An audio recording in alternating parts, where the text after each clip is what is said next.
Hello friends, myself Mr. Minal R. Patel, working as a lecturer in Mechanical Engineering Department from Vallabhbudhi Polytechnic, Navsari.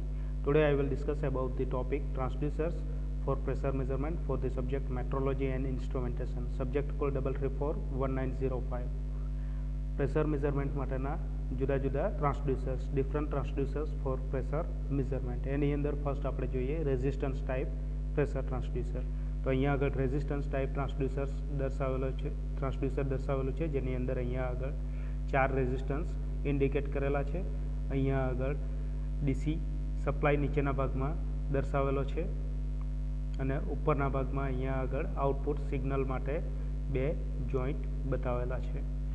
તો resistance type pressure ટ્રાન્સડ્યુસરનું working principle જોઈએ. આ પ્રકારના ટ્રાન્સડ્યુસરમાં primary element તરીકે diaphragm, bellows કે bourdon tube વપરાય છે જે પ્રેશર એનર્જીનું મિકેનિકલ એનર્જીમાં કન્વર્ઝન કરે છે. અને સેકન્ડરી એલિમેન્ટ તરીકે સ્ટ્રેન ગેજ વાયર વપરાય છે જે મિકેનિકલ એનર્જીનું ઇલેક્ટ્રિકલ સિગ્નલમાં રૂપાંતર કરે છે. સ્ટ્રેન ગેજ વાયરની લંબાઈ પર એના રેઝિસ્ટન્સનો આધાર છે, એટલે કે resistance proportional two small L. Resistance લંબાઈના સમપ્રમાણમાં હોય છે. રચના અને કાર્ય જોઈશું, કન્સ્ટ્રક્શન એન્ડ વર્કિંગ.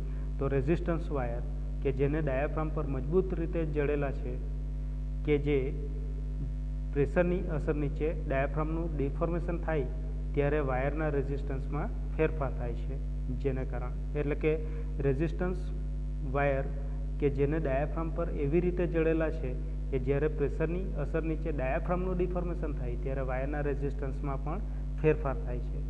આથી સર્કિટ અનબેલેન્સ થાય છે અને ગેલ્વેનોમીટર રીડિંગ દર્શાવે છે જે પ્રેશરનું માપ દર્શાવે છે.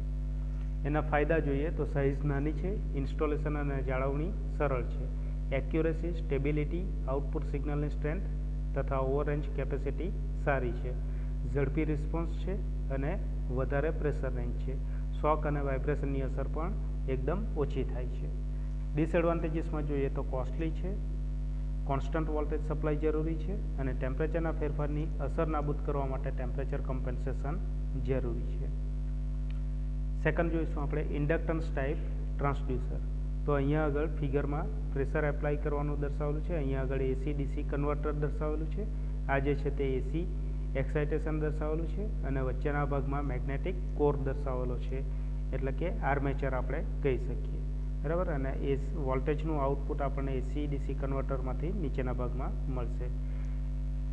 તો ઇન્ડક્ટન્સ ટાઈપ પ્રેશર ટ્રાન્સડ્યુસરમાં આપણે લિનિયર વેરિયેબલ ડિફરન્શિયલ ટ્રાન્સફોર્મરને ગણી શકીએ, જેનો વર્કિંગ પ્રિન્સિપલ છે કે જ્યારે મેગ્નેટિક ફિલ્ડના કોર એટલે કે આર્મેચર ખસે છે, એટલે કે આ વચ્ચેનો ભાગ જ્યારે ખસે છે ત્યારે તેના ડિસ્પ્લેસમેન્ટના પ્રમાણમાં ઇન્ડક્ટન્સમાં ફેરફાર થાય છે.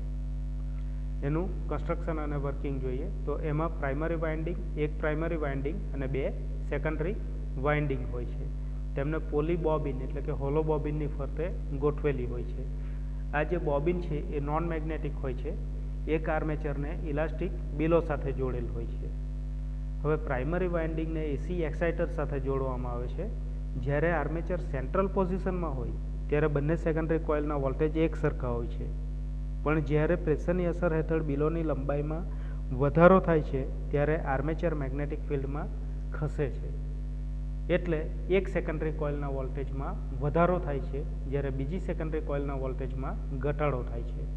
આ બંને કોઇલના વોલ્ટેજનો તફાવત ટ્રાન્સડ્યુસરના આઉટપુટ ટર્મિનલ પર મળે છે, જેના દ્વારા પ્રેશરનું માપ મળે છે. ઇલાસ્ટિક એલિમેન્ટ તરીકે ડાયાફ્રામ કે બર્ડન ટ્યુબનો પણ યુઝ કરી શકાય. એના ફાયદા તો રચના મજબૂત, શોક અને વાઇબ્રેશન સહન કરી શકે છે, સેન્સિટિવિટી ઘણી સારી છે, હિસ્ટેરિસિસ ઓછો છે તેથી રિપીટેબિલિટી પણ ઘણી સારી છે અને ચોક્કસ રિઝોલ્યુશન વેલ્યુ ધરાવે છે. ડિસએડવાન્ટેજીસમાં જોઈએ તો મોટો આઉટપુટ જોઈતો હોય તો આર્મેચરનું ડિસ્પ્લેસમેન્ટ પણ વધારે હોવું જોઈએ. સ્ટ્રે મેગ્નેટિક ફિલ્ડની એના પર અસર થાય છે, પણ શિલ્ડ ગોઠવી શકાય છે. પરફોર્મન્સ પર પણ આ તાપમાનની અસર થાય છે. એના પછી થર્ડ આપણે જોઈએ કેપેસિટન્સ ટાઈપ ટ્રાન્સડ્યુસર. તો એની ફિગર અહીંયા આગળ દર્શાવી છે, જેમાં વચ્ચેના ભાગમાં અહીંયા ડાયાફ્રામ દર્શાવેલો છે. અહીંયાથી પ્રેશર એપ્લાય કરવામાં આવશે. અહીંયા આગળ રેફરન્સ પ્રેશર હોય છે. આ જે છે તે સ્ટેશનરી પ્લેટ છે જે સ્ટેડી રહી છે અહીંયા આગળ વોલ્ટેજનું આઉટપુટ આપણને મળશે અને અહીંયા આગળ અંદરના ભાગમાં આ રેઝિસ્ટન્સ R1 R2 R3 લગાવેલું છે. તો કેપેસિટન્સ ટાઈપ પ્રેશર ટ્રાન્સડ્યુસરના પ્રિન્સિપલમાં જોઈએ તો એ પેરેલલ પ્લેટ કેપેસિટરના પ્રિન્સિપલ મુજબ વર્ક કરે છે. જ્યારે અન્ય પરિબળો એટલે કે એરિયા અને પ્લેટ વચ્ચેના મીડિયમની ડાઇલેક્ટ્રિક સ્ટ્રેન્થ કોન્સ્ટન્ટ રહે છે ત્યારે પ્લેટનો કેપેસિટન્સ તેમના વચ્ચેના અંતર એટલે કે ગેપમાં થતા ફેરફારના પ્રમાણમાં બદલાય છે. એની રચના અને કાર્ય એટલે કે એનું કન્સ્ટ્રક્શન એન્ડ વર્કિંગ. તો પ્રેશરમાં ફેરફાર થવાને કારણે ડાયાફ્રામનું ડિફોર્મેશન થાય છે એટલે સ્ટેશનરી પ્લેટ અને ડાયાફ્રામ પ્લેટ વચ્ચેનું અંતર ઘટી જાય છે અને એને કારણે કેપેસિટન્સ સીમાં વધારો થાય છે એટલે સી પ્રોપોર્શનલ ટુ 1/d થશે, જ્યાં ડી એટલે બે પ્લેટ વચ્ચેનું અંતર.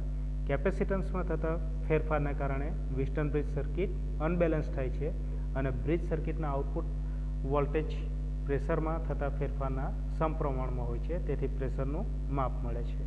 એના એડવાન્ટેજીસમાં જોઈએ તો બહુ જ ઝડપી રિસ્પોન્સ છે, શોક અને વાઇબ્રેશનની અસર નહીવત છે, ઘણું જ સેન્સિટિવ છે અને સ્ટેટિક તેમજ ડાયનેમિક એમ બંને પ્રેશર માટે વાપરી શકાય છે. ગેરફાયદામાં જોઈએ તો કેપેસિટરના મેટાલિક પાર્ટ્સ એકબીજાથી ઇન્સ્યુલેટ કરવા જરૂરી છે. પ્લેટ વચ્ચેના મીડિયમમાં ધૂળ કે અન્ય રજકણો વગેરેની હાજરી હોય તો પરફોર્મન્સ પર ઘણી અસર થાય છે અને ટેમ્પરેચરના ફેરફારોની અસર પણ સેન્સિટિવિટી પર થાય છે. Thank you.